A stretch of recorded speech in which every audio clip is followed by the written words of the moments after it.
네, 이 시간에는 에스라서부터 아가서까지 좀 많은 부분이긴 하지만 에스라부터 아가서까지 한번 살펴보겠습니다. 오늘 본문 말씀은 에스라 7장 10절입니다. 같이 읽겠습니다. 에스라가 여호와의 율법을 연구하여 준행하며 율례와 규례를 이스라엘에게 가르치기로 결심하였었더라. 이 에스라와 느헤미야 그리고 에스더, 이 시기를 이제 포로 귀환의 시대라고 합니다. 그러니까 70년 동안 바벨론 포로로 잡혀 있다가 이제 하나님께서 고레스 왕에게 명령을 내리셔가지고 이 포로들이 다시 예루살렘으로 그리고 유다로 돌아올 수 있도록 이렇게 했습니다. 그래서 이 기간 동안에 어떤 일이 있었냐면 다시 무너진 성전을 건축을 했습니다. 그리고 성벽도 다시 이렇게 다 준수를 했어요. 그 전쟁 때문에 성전이 무너지고 성벽이 다 파괴되고 했는데 이제 이 시간 동안에 성전을 다시 건축을 하고 성벽을 다시 이제 건축을 했습니다. 그리고 그동안 오랫동안 지키지 않았던 그 절기, 초막절을 다시 지키기 시작했고, 그리고 에스더의 시대에 부림절이라는 새로운 절기를 이렇게 지키게 되었습니다. 이렇게 이제 하나님께서 이 이스라엘 백성들을 다시 하나님의 땅으로 돌아오게 하신 거에는 바로 예레미야 선지자의 그 예언이 있었거든요. 예레미야 29장 10절을 같이 보시면 여호와께서 이와 같이 말씀하시니라. 바벨론에서 70년이 차면 내가 너희를 돌보고 나의 선한 말을 너에게 성취하여 너희를 이곳으로 돌아오게 하리라. 딱 이 말씀처럼 정말 70년이 차니까 하나님께서 그 외국의 그 왕의 마음을 움직이셔가지고 이 이스라엘 백성들을 다시 돌아오게 하셨습니다. 그러면 먼저 에스라부터 살펴보면 이 에스라의 이름의 뜻은 조력이라는 뜻입니다. 그러니까 에스라의 이름은 힘써서 도와준다, 이런 역할의 이름입니다. 이 사람은 아론의 후손이었고요. 그리고 이 포로 귀환 후에 국가의 재건 때 율법과 성전 예배를 회복시킨 지도자입니다. 그리고 또 제사장이었고 성경 교사이기도 했습니다. 이 사람이 이제 고국에 돌아와서 율법을 가르치고 또 공직자들을 세웠고요. 그리고 성전 예배를 회복하는 등 신앙 개혁을 힘썼습니다. 그래서 에스라 1장에서 2장을 보시면 이제 고레스 왕이 포로 귀환 명령을 내리죠. 그래서 이제 포로들이 예루살렘으로 유다로 1차 귀환을 합니다. 1차 귀환이 바로 이 에스라 1장하고 2장에서 나오고 있습니다. 그리고 에스라 3장에서 6장에 보면은 이제 예루살렘에 도착해서 이 사람들이 제단을 쌓고 그리고 절기를 지킵니다. 그러면서 이제 성전 건축을 시작을 하는 거예요. 그런데 이민족들이 방해를 해가지고 이 성전 건축이 한 16년간 중단이 되거든요. 근데 이제 그 기록을 보면은 성전 건축 기간이 총 20년이에요. 20년 중에서 방해받았던 시간 16년을 빼면은 이제 성전 건축을 4년 동안 했다는 것을 저희가 알 수가 있죠. 그래서 이제 이 16년 동안 중단이 되었을 때 이때 이제 하나님께서 일으키신 선지자가 학개와 스가랴입니다. 그래서 학개와 스가랴 선지자로 하여금 너희들은 다시 성전 건축해라, 하나님의 뜻이다, 이렇게 해서 이 백성들이 힘을 얻어가지고 성전 건축을 재개를 하고 그리고 성전이 완성되면서 이제 예배가 회복이 됐습니다. 이때 건축한 성전을 제2의 성전이라고도 하고 수르바벨 성전이라고도 합니다. 1차 귀환 때 이 백성들을 이끌었던 리더가 수르바벨이거든요. 그리고 이제 이 건축을 한 다음에 40년이 지나서 이제 그 바사에서 일어난 사건이 그 에스더서에 나오는 사건입니다. 그러니까 1차 포로 귀환을 해가지고 막 이제 그 나라를 다시 이렇게 재건을 하기 위해서 성전도 다시 짓고 그리고 예배도 회복을 하고 이렇게 해서 한창 하고 있는데 그 바사에서는 이제 유대인들을 말살하는 그런 사건이 벌어지게 된 거죠. 이것이 이제 에스라서 6장과 7장 사이에 벌어진 일이 바로 에스더서입니다. 그리고 이제 에스라 7장에서 10장을 보면은 이제 에스더 사건이 끝나고 이제 이 에스라가 예루살렘으로 귀환을 하는데 이때가 2차 귀환입니다.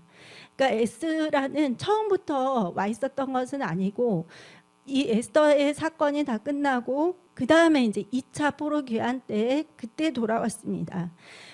이때 이제 에스라가 결단을 한 거죠. 저희들이 방금 본문 말씀 읽었을 때 에스라가 여호와의 율법을 연구하여 준행하며 율례와 규례를 이스라엘에게 가르치기로 결심하였었더라. 그래서 이 에스라는 알았던 거예요. 다시 이 민족과 이 나라를 세울 수 있는 것은 하나님의 말씀이다. 이거를 알았기 때문에 에스라가 이렇게 결심을 했습니다. 그리고 이제 또 에스라가 했던 사역이 뭐냐면 성전에서 섬길 수 있는 레위인들을 찾는 거였어요. 그러니까 이거는 하나님의 말씀을 지키기 위해서이죠. 아무나 성전에서 섬기는 것이 아니라 하나님께서 분명히 레위인들로 하여금 이렇게 섬기게 하신다고 했으니까 성전에서 섬길 레위 사람들을 찾았고 그리고 금식하고 회개를 하면서 신앙의 회복과 하나님에 대한 그 제 헌신을 이렇게 다시 다짐을 했습니다. 그리고 에스라가 설교를 하고 말씀을 가르칠 때 백성들에게 회개 역사가 일어났고 그리고 심지어 이들이 어떻게까지 변화를 주었냐면 자신들이 이방인들하고 결혼을 한 사람이 있다면 그 이방인 아내들과 자녀들을 다 내어 쫓는 것까지 이렇게 대조적인 개혁을 했습니다. 그래서 이 장면이 이제 에스라서에 이렇게 나오고 있습니다. 그리고 이제 느헤미야가 나오는데 느헤미야의 의미는 하나님께서 위로하신다는 그런 뜻이 있습니다. 이 느헤미야는 아닥사스다 왕의 술관원이었는데 저희들이 생각하기에 술관원이라고 하면은 그냥 옆에서 술 따라주는 사람인가 보다 이렇게 생각을 하는데 술관원은 사실상 정치인이었고 그리고 왕의 비서 역할을 하는 사람입니다. 굉장히 높은 직책이죠. 그래서 이 느헤미야는 정치가였고 또 건축가이기도 했습니다. 이 사람이 이제 바사에서 궁궐에서 굉장히 편안하게 이렇게 살고 있을 때 예루살렘이 황폐하다는 그런 소문을 듣고 왕의 허락을 받아서 예루살렘으로 가게 됩니다. 그래서 느헤미야는 두 가지로 나눌 수 있어요. 1장부터 7장, 8장에서 13장 이렇게 나눌 수가 있는데 이제 1장에서 7장에는 어떤 내용이 있냐면 이제 성벽 재건을 위해서 느헤미야가 3차 귀환을 합니다. 그래서 이제 성벽을 이렇게 중수 작업을 진행을 하는데 이때에도 또 이방인들의 그런 방해가 있었어요. 그래서 어떤 식량난도 있었고 또 외부의 방해도 있었고 또 자신들의 그 내부의 문제도 좀 있었고 그리고 살해의 위협과 여러 가지 어려움들이 있었습니다. 하지만 이거를 다 이겨내고 한 52일 만에 이 성벽 공사를 다 완료를 합니다. 그리고 이제 느헤미야 8장에서 13장을 보면은 성벽까지 다 이렇게 한 다음에 이제 너무너무 이들이 기다렸던 그 감격적인 예배의 장면이 나오고 있습니다. 그래서 에스라가 율법책을 낭독을 하고 또 백성들은 회개를 하고 이렇게 해서 에스라와 느헤미야가 대대적인 종교개혁을 하는 모습이 나오고 있습니다. 느헤미야 8장의 5절에서 7절 말씀을 같이 보시겠습니다. 에스라가 모든 백성 위에 서서 그들 목전에 책을 펴니 책을 펼 때 모든 백성이 일어서니라. 그러니까 성경을 펼치니까 이 모든 백성들이 다 일어났죠. 그래서 에스라가 위대하신 하나님 여호와를 송축하며 모든 백성이 손을 들고 아멘 아멘 하고 응답하고 몸을 굽혀 얼굴을 땅에 대고 하나님께 경배하니라. 이들이 하나님을 찬양하고 경배를 했죠. 그리고 예수아와 바니와 세레바와 야민과 악굽과 사부대와 호디야와 마아세야와 그리다와 아사랴와 요사박과 하난과 블라야와 레이 사람들은 백성이 제자리에 서 있는 동안 그들에게 율법을 깨닫게 하였는데 그래서 하나님의 그 리더들과 또 레위인들이 이 백성들로 하여금 하나님의 말씀을 깨닫도록 이렇게 말씀을 같이 가르쳤습니다. 그래서 이렇게 하나님께 대대적인 예배를 드린 후에 그 느헤미야 8장에 보면은 이제 초막절을 지키기 시작했고, 그리고 9장 10장에 보면은 이제 이스라엘의 역사에 대해서 백성들에게 이렇게 낭독을 했고, 그리고 느헤미야 11장에 오면은 이제 다시 백성들이 다윗 성 안에 들어와서 살기를 시작했습니다. 그리고 이제 죄에 대해서 지적을 하고, 또 이들이 기쁨으로 하나님을 찬양하고 또 즐거운 잔치를 하는 모습이 나오고 있습니다. 그러면서도 이제 또 이 포로 귀환 후에 또 이들의 삶에서 여러 가지 문제점들도 나타나거든요. 그래서 이제 그런 부분들을 서로 고쳐나가고 이제 이런 것들을 하고 있습니다. 이렇게 이제 느헤미야가 성벽을 완성한 후 한 10년쯤 지나서 말라기 선지자가 나와서 이제 구약의 마지막 선지자로서 활약을 하면서 구약 시대가 이렇게 끝나게 됩니다. 그래서 이제 이 포로 시대에 일어난 일을 조금 이렇게 순서대로 말씀을 드리면, BC 536년에 수룹바벨의 인도로 예루살렘으로 포로 1차 귀환이 있습니다. 그리고 20년 후에 성전이 완성이 됩니다. 그리고 한 40년 후에, 그러니까 성전 완성 40년 후에 그 에스더가 이 바사에서 왕후로 이렇게 세워집니다. 그리고 이제 5년 후에 이 바사에서 유대인을 말살하는 그 사건이 있는데, 이때 이제 에스더가 금식하고 기도하면서 이것을 막아냈죠. 그리고 약 18년 후에 에스라가 이제 예루살렘으로 귀환을 하고, 그로부터 또 10년이 지난 다음에 이제 느헤미야가 3차 귀환을 합니다. 이렇게 해서 이제 이 귀환 시대의 역사가 이렇게 되어 있습니다. 그 다음에 이제 에스더는 사실 에스라 6장에서 7장 사이에 일어난 일인데, 이 에스더라는 이름은 사실 히브리식 이름은 아닙니다. 페르시아식 이름이고, 에스더의 히브리어 이름은 하다사라고 에스더에서 나와 있습니다.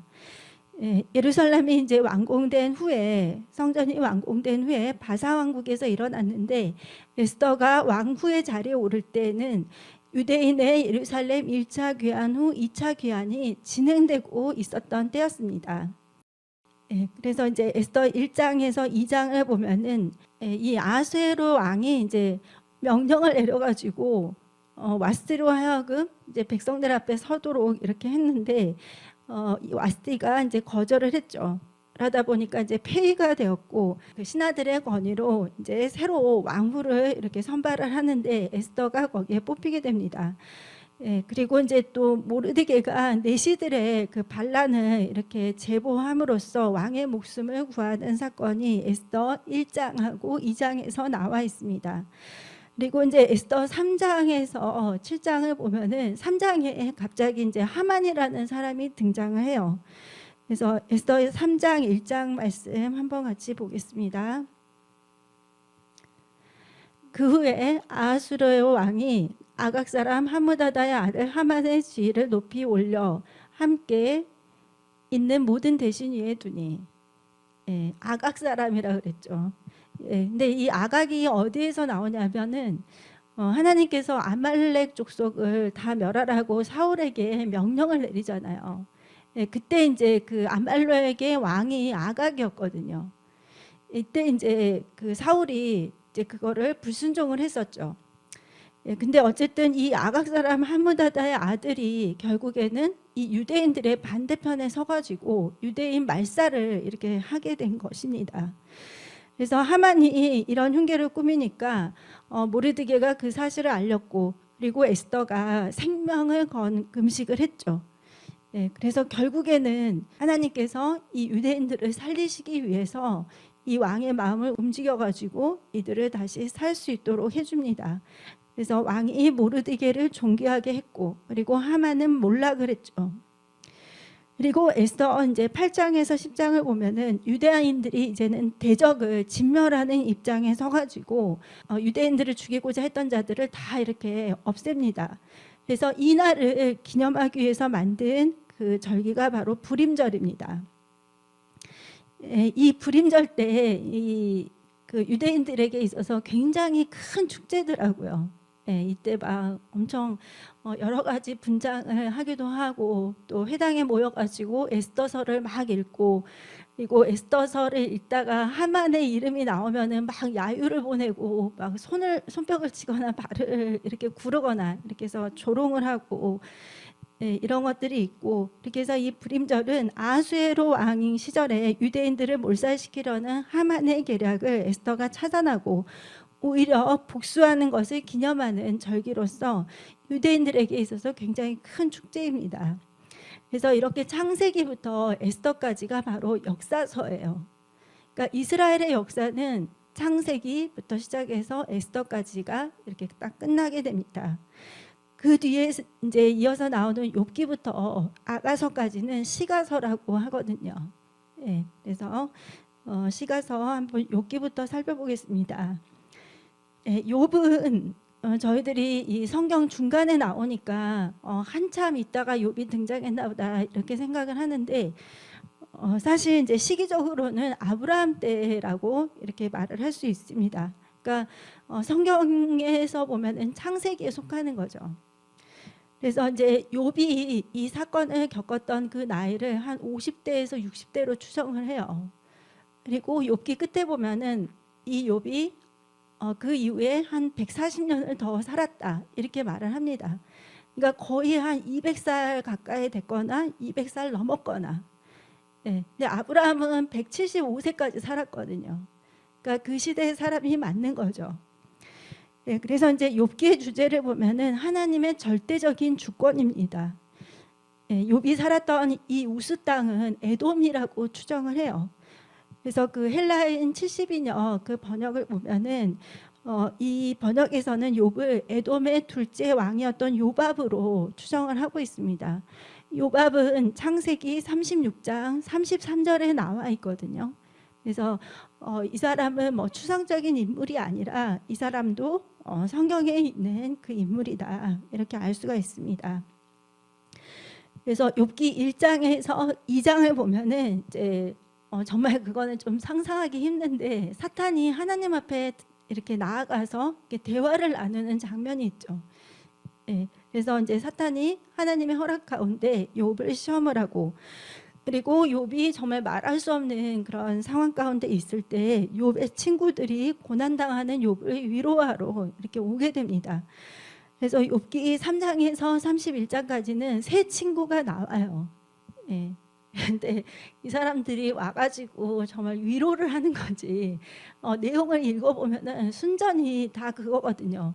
네가 뭔가 분명히 잘못했으니까 너한테 이런 일이 생기는 거지 아무 이유 없이 이런 일이 생기지는 않는다 이렇게 하면서 욥을 다 정죄를 합니다. 그래서 첫 번째 친구 이 엘리바스는 고난이 악한 자들을 향한 하나님의 보응이라고 이렇게 말을 하면서 욥에게 하나님께 복종하고 회개하라고 이렇게 책망을 합니다. 네, 그리고 욥의 불신앙과 교만을 비난을 했고 욥의 고난은 죄 때문이라고 이렇게 말을 했습니다. 그리고 두 번째 친구 빌닷은 욥의 고난이 그의 죄 때문이고 욥의 자녀들도 분명히 죄를 지었기 때문에 그런 재난을 당했다고 이렇게 말을 합니다. 그렇게 해서 이제 이 사람도 욥을 위로하거나 그러지는 않았고 욥을 이제 행악자라고 이렇게 지적을 했습니다. 그리고 세 번째 친구인 소발은 이 사람도 이제 욥이 헛된 말을 한다고 이렇게 비난을 하면서 악한 행위를 멈추라고 이렇게 합니다. 네, 그러면서 이제 욥의 고통이 하나님의 공의와 심판의 결과라고 이렇게 말을 하거든요. 네. 이렇게 이제 세 친구들이 욥을 막 이렇게 비난을 하고 정죄를 할 때 이 젊은 한 사람이 나타나죠. 욥기 32장부터 37장에 엘리후라는 사람이 나타납니다. 네, 이 사람은 이제 여러 가지 이야기를 또 했는데 엘리후가 했던 말은 욥이 스스로 의롭다고 하는 점을 지적을 했고 그리고 세 친구에 대해서는 제대로 답변도 못하면서 욥을 정죄했다는 그 점을 이제 지적을 했습니다. 그러면서 이제 그 사람은 욥에게 하나님의 영광과 위대함에 대해서 생각해 보도록 이렇게 권고를 했습니다. 하지만 이제 이 엘리후도 놓친 부분이 있었어요. 네, 그거는 뭐냐면 그 당시의 상황에서 욥에게 필요한 것은 비난과 정죄가 아니라 사랑과 위로가 필요했다는 사실입니다. 예, 아무리 욥이 정말 죽을 죄를 지어서 그런 고난을 겪더라도 예, 거기에 대놓고 계속 비난과 정죄 이렇게 하는 것이 아니라 이제 하나님의 사랑과 위로를 했어야 옳다는 것입니다. 그래서 이제 욥기 38장에서 42장에 오면은 이제 하나님이 욥에게 말씀하는 장면이 나오고 있습니다. 예, 하나님께서 폭풍 가운데 욥에게 말씀하실 때 욥이 처한 어떤 고난에 대해서 언급하지 않으시고 하나님 자신이 어떤 분인지를 욥에게 알려주셨고 또 어떤 일을 하는지를 알게 해주셨습니다. 그래서 욥으로 하여금 먼저 회개를 하도록 하나님이 하셨어요. 예, 욥기 42장 6절을 보겠습니다. 예, 그러므로 내가 스스로 거두어드리고 티끌과 제 가운데서 회개하나이다. 예, 욥이 먼저 하나님 앞에 회개를 했어요. 예, 그러고 이제 하나님께서는 하나님을 바라보도록 그리고 동시에 욥 자신을 이렇게 좀 돌아볼 수 있도록 그렇게 하시고 또 새 친구들로 하여금 남을 판단함이 옳지 않다는 것을 또 깨닫게 해주셨습니다. 그리고 욥에게는 자신을 비난하는 그 친구들을 위해서 기도를 할 때 하나님이 축복하신다는 것을 알게 해주셨습니다. 예, 욥이 이렇게 하나님 말씀에 순종할 때 결국 욥의 삶은 다 회복이 되었고 갑절의 축복을 받게 되었습니다. 예, 욥기 42장 10절 말씀을 같이 읽겠습니다. 예, 욥이 그의 친구들을 위하여 기도할 때 여호와께서 욥의 공경을 돌이키시고 여호와께서 욥에게 이전 모든 소유보다 갑절이나 주신지라. 예, 그래서 여러분 여러분을 이렇게 힘들게 하는 사람들이 있을 수 있는데 오히려 그때 여러분이 그들을 위해서 기도하면 하나님께서 이렇게 놀라운 축복을 주십니다. 예, 그 다음에는 이제 시편인데요. 시편의 그 의미는 시들의 책이라는 뜻입니다. 예, 시편은 어떻게 말을 하냐면 하나님을 향한 인간의 목소리라고 말을 해요. 그러니까 구약의 다른 책들은 인간을 향한 하나님의 말씀인데 이 시편은 하나님을 향한 인간의 목소리. 그러니까 뭐라고 하냐면 악보는 없지만 이게 이제 노래라고 이렇게 말을 합니다. 악보 없는 기도, 악보 없는 노래. 그래서 시편은 하나님의 창조와 구원을 찬양하는 내용으로 우리를 구원하신 유일한 왕이신 하나님을 찬양하는 시를 모은 것입니다. 약 150편의 시가 있는데 이 시들 가운데 대부분은 다윗이 썼습니다. 그리고 이제 작자 미상이 한 50편 정도 있고 그리고 또 뭐 아삽, 고라, 솔로몬, 모세, 헤만, 에단, 히스기야 이렇게 해서 많은 저자들이 이 시편을 썼습니다. 네, 거기서 이제 시편 73편 28절 말씀을 한번 같이 읽겠습니다. 하나님께 가까이함이 내게 복이라 내가 주 여호와를 나의 피난처로 삼아 주의 모든 행적을 전파하리이다. 시편에 보면은 그 신앙의 고백들이 굉장히 많죠. 하나님을 향한 찬양과 경배도 많이 있고 그래서 여러분 하나님을 정말 가까이 하는 것이 우리에게 최고의 복입니다. 그리고 우리가 하나님을 피난처로 삼아 살 때 그러면서 하나님의 행하신 모든 행적을 전파하는 것이 또 우리의 사명이거든요. 네, 그래서 왜 하나님께서 우리를 축복해 주시는지 왜 우리에게 건강과 시간과 물질을 주시는지 네, 그거는 하나님 영광을 위해서 살라는 거거든요. 예, 이 세상에서 너 마음껏 뭐 세상 사람들이 즐기듯이 너도 그렇게 마음껏 살아라 이게 아니라 예, 하나님을 가까이 함으로 내가 복을 받아서 하나님을 나의 피난처로 삼아서 이제는 내가 주의 모든 행적을 전파하는 일을 우리는 해야 된다는 것입니다. 그리고 이제 잠언을 보시면 잠언은 히브리어로 이제 마샬이라고 하는데 이것의 의미는 비교하다입니다. 그러니까 잠언에 보면은 비교가 많이 나오죠. 지혜자와 어리석은 자, 그리고 의인과 악인, 그리고 게으른 사람, 부지런한 사람 이렇게 해서 많은 사람들이 이렇게 비교되어서 나옵니다. 이 잠언은 성공적이고 지혜로운 삶을 위한 유익한 지침서입니다. 그래서 하나님의 지혜를 주는 책이고, 그리고 하나님을 경외하는 것이 지혜의 근본이라고 교훈을 하고 있습니다. 그래서 잠언의 요지는 뭐냐면, 인간이 자신의 뜻으로 살 것이 아니라 하나님의 뜻과 말씀대로 살 때 하나님 안에서 성공적인 삶을 살 수 있다는 것을 가르쳐주고 있습니다. 그래서 저도 이제 하루 일과의 시작을 잠언으로 하거든요. 그러니까 그 새벽 예배를 이렇게 드리고 난 다음에 바로 잠언을 읽어요. 그날 날짜. 오늘 아침에도 읽고 왔어요. 6장 읽고 왔는데, 여러분도 이제 잠언은 딱 31장이 있으니까 그 날짜에 맞는 그 잠언 장을 날마다 읽으시면 좋습니다. 그리고 이제 뭐 개역 개정으로도 읽어도 되고, 쉬운 성경으로도 읽어도 좋고, 왜냐하면 내가 몰랐던 그런 의미들을 또 발견하게 되더라고요. 이렇게 해서 매일 읽으시기 바랍니다. 그래서 잠언 1장에서 24장은 솔로몬의 잠언인데, 여기 잠언 1장 1절부터 5절에 보면은 잠언을 기록한 목적이 있습니다. 1절부터 같이 읽겠습니다. 다윗의 아들 이스라엘 왕 솔로몬의 잠언이라.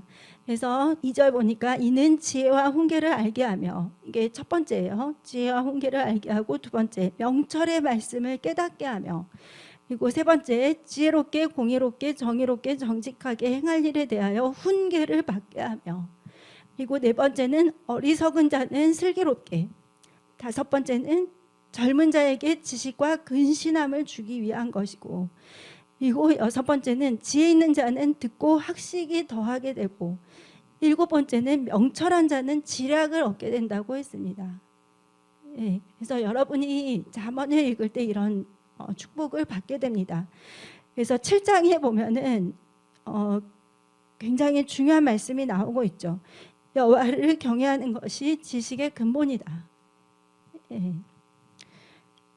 그래서 저도 신앙생활을 하면서 이렇게 사람들을 만나보면 뭐라 그럴까, 학력이 높다고 해서 지혜로운 것이 아니고, 그렇다고 학력이 낮다고 해서 또 지혜가 없지는 않더라고요.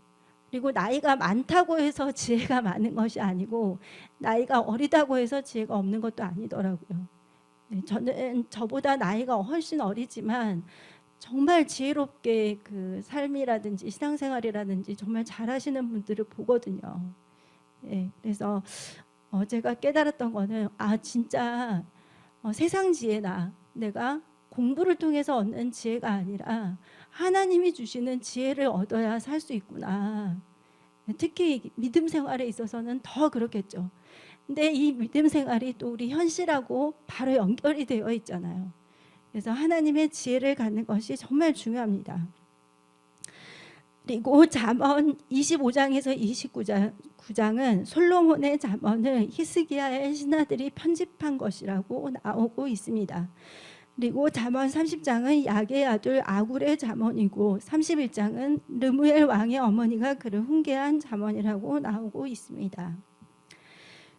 그리고 이제 전도서인데요. 전도서의 의미는 회중을 소집하다, 설교자, 전도자라는 의미가 있습니다.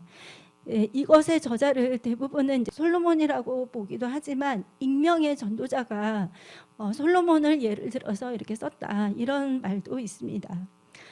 어쨌든 이제 결국에 이 전도서의 내용을 이렇게 정리를 해보면, 모든 것을 다 누려봤지만 결국 모든 것이 허무할 뿐이다, 이렇게 고백을 하면서 이제 오직 하나님을 경외하고 그 명령을 지키는 것이 사람의 본분임을 이렇게 강조를 하고 있죠. 그래서 전도서의 결론은 전도서 12장 13절 14절에서 나오고 있습니다. 같이 읽겠습니다. 일의 결국을 다 들었으니 하나님을 경외하고 그의 명령들을 지킬지어다. 이것이 모든 사람의 본분이니라. 하나님은 모든 행위와 모든 은밀한 일을 선악간에 심판하시리라. 이것이 전도서의 결론입니다. 모든 것이 헛되다. 즐거움도 헛되고, 뭐 지혜자와 우매자, 수고도 헛되다. 또 학대와 수고가 있고, 뭐 재물과 부여와 종기도 헛되다. 이렇게 악인과 의인이 있고 지혜자와 우매자가 있는데 모든 것이 하나님 손안에 있다. 이러면서 쭉 이야기를 하는데, 결론적으로는 하나님을 경외하고, 하나님을 두려워하라는 거죠. 그리고 말씀들을 지키라는 것입니다. 이것이 사람의 본분이라는 것입니다. 왜냐하면 하나님은 사람의 모든 행위와 은밀한 일들을 선악간에 심판을 하시기 때문에, 그래서 우리는 항상 이 심판자이신 하나님 앞에 설 것을 준비하면서 살아야 됩니다. 그리고 이제 이 아가서는 시가서의 마지막 그 말씀인데, 이것은 아름다운 노래의 책이라는 의미가 있습니다. 여기 이 아가서는 이제 솔로몬 왕과 슐람미 여인의 사랑을 이렇게 노래하고 있는 것인데, 이 술람미라는 것은 바로 수냄을 의미해요. 그러니까 우리가 수냄 여인 아비삭, 이것도 알죠. 그래서 이 수냄이라는 지역을 다른 이름은 솔람이라고도 하고 술람이라고도 하고 또 순람이라고도 합니다. 그래서 솔로몬이 이 수냄에다가 그 포도밭을 가지고 있었는데, 이제 그 어떤 한 가족이 거기에서 이제 그 포도원을 일구면서 일을 하는 거죠. 근데 그 집안에 이제 딸이 있는데 그 여인이 바로 술람미 여인입니다. 이제 그래서 이제 내용을 보게 되면 그 솔로몬이 왕의 모습이 아니라 그냥 일반인의 모습으로 이렇게 그 포도원을 순찰을 하는데, 그때 이제 술람미 여인을 만나게 되죠. 솔로몬이 한눈에 반한 것 같아요. 그렇게 해서 이제 서로 이렇게 마음을 나누게 되면서 이제 사랑에 빠지게 되죠. 그런데 이제 신랑이 또 사라지죠. 이제 솔로몬은 워낙 바쁘니까 왕이니까 이렇게 해서 이제 떠나게 되면서 이 여자가 굉장히 그 사람을 그리워하고 이렇게 했는데, 결국에는 신랑이 다시 이제 신부의 곁으로 찾으러 왔고, 그리고 이 사람이 그 신랑이 했던 고백이 뭐냐면, 많은 여자 중에서 당신만이 나의 유일한 신부이고 진정한 사랑이라고 말을 합니다. 근데 이때 말을 할 때 이 말씀이 아가서 6장 8절인데, 내가 왕비가 60명이고 또 후궁이 80명인데 그 중에서도 당신이 가장 유일한 나의 사랑이고 나의 신부이다, 이렇게 고백을 하는 거예요, 솔로몬이. 그러니까 그 솔로몬이 이제 왕비가 그 뭐라 그러죠? 처첩이 1000명이라고 그랬잖아요. 근데 지금 140명이거든요, 벌써.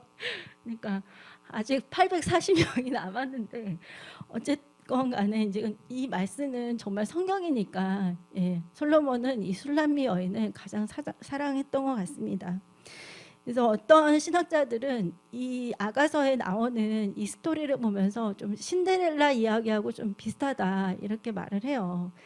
이 술람미 여인이 이제 1장에 보면 이런 이야기를 하거든요. 자신의 오빠들이 나를 포도밭에 일하도록 보내가지고 내가 이렇게 검게 그르고 이렇게 됐다, 이렇게 말을 하니까, 그런 걸 보면은 또 이제 신데렐라가 새언니들한테 구박받았던 이제 이런 게 떠올리기도 하고. 그래서 어쨌든 이 아가서는 솔로몬과 술람미 여인의 사랑을 노래했는데, 이스라엘 백성들이 이것을 통해서 알 수 있는 것은 하나님의 사랑을 알 수 있다는 것이죠. 그리고 신부인 교회와 예수 그리스도의 사랑을 나타낸다고도 이렇게 말을 하고 있습니다. 그래서 이제 유대인들은 6월절에 이 아가서를 읽는다고 해요. 하나님이 자신들을 얼마나 사랑하시는지 이제 이 말씀을 통해서 아는 것이죠. 그래서 아가서 2장 10절 말씀을 보겠습니다. 나의 사랑하는 자가 내게 말하여 이르기를, 나의 사랑 내 어여쁜 자야, 일어나서 함께 가자. 하나님은 저희들과 항상 임마누엘 동행하시기를 준비를 다 하고 계십니다. 그러니까 우리만 하나님과 함께 하면 됩니다. 그래서 이 욥기에서 아가서까지 해서 이제 시가서가 끝나게 됩니다. 성경을 굉장히 간략하게 저희들이 보고는 있지만, 어쨌거나 여러분이 이제 또 성경을 계속 읽어 나가다 보면 그 전에 내가 몰랐던 내용들, 혹은 이렇게 좀 잘 안 들었던 내용들이 이제 또 새롭게 발견되기도 하고 깨달아지기도 하거든요. 그렇게 하면서 굉장히 성경이 읽는 것이 재미가 있고, 또 계속 읽으면 읽을수록 하나님이 저희들에게 또 말씀을 통한 많은 은혜와 기름 부음과 또 성령 충만함을 주시기 때문에 매일매일 이렇게 하나님 말씀을 꼭 읽으시기를 바랍니다. 기도하고 마치겠습니다.